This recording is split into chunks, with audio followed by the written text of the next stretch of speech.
So graphing velocity with position versus time graphs. And as you can see, this time instead of graphing speed, we're graphing velocity. And the equation for velocity is change in position over change in time, or in other words, change in displacement over change in time. So therefore, the y-axis of our graphs will be position, because that's our formula for velocity, change in position over time. And when we look at the slope of a position versus time graph, slope is rise over run. And in this case, position is our rise and our run is time. So slope actually equals velocity for a given point. So if we look at our first graph here, you'll see it looks similar to constant speed in a distance versus time graph. And it is. It's constant. Difference is it's a positive velocity. Remember, velocity is a scalar, velocity is a vector, speed is a scalar. So therefore, since velocity is a vector, that means it has a direction attached to it. And in your notes earlier, I talked about how sometimes that direction can be indicated by a positive or a negative. And that mostly relates to when we graph position versus time graphs. And you have to really look at the slope of the line to know whether it's positive or negative. And in this case, the slope is positive. How do I know that? It's because my input and output are both increasing. My x and my y are both increasing. Time is increasing, so is position. Therefore, it's a positive velocity.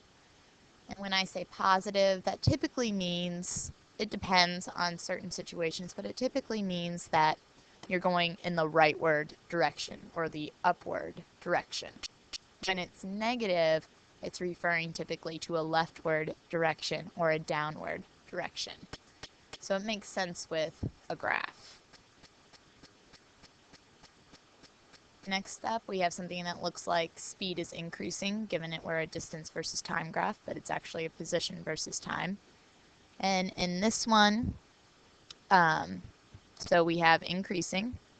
Again, it's a positive velocity because as position increases, so does time. Input and output are both increasing. The x and the y are both increasing. Therefore, you have positive. It's going in the rightward or upward direction.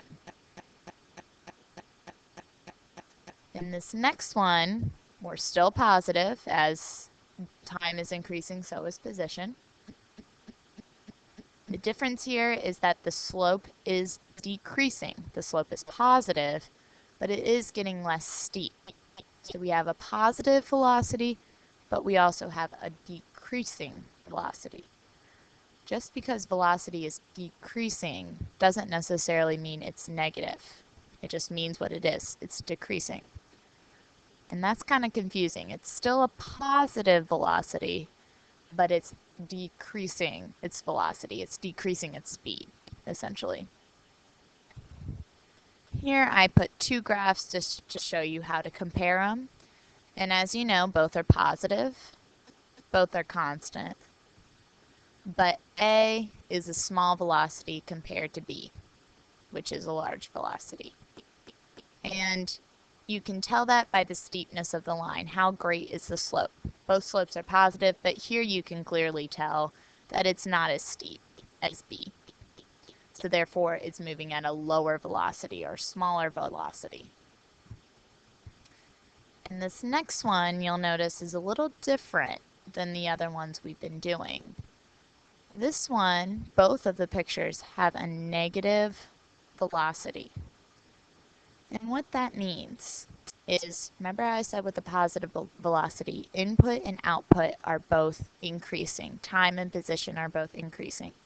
In this case, position is decreasing, but time is increasing. So our input time is increasing, but our position, our output, is decreasing. So that's why it's a negative velocity. Both are constant.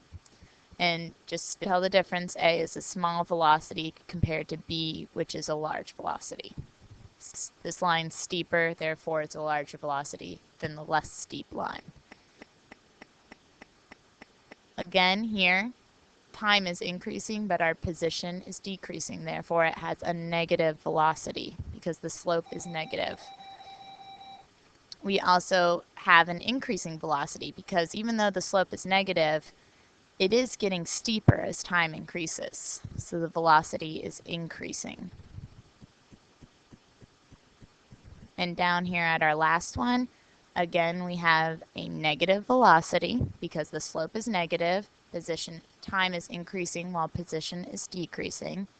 And we also have a decreasing velocity because if you look, the steepness of the line is gradually getting less steep as time increases. So therefore, the velocity, or kind of just saying the speed because the direction's the same, is decreasing.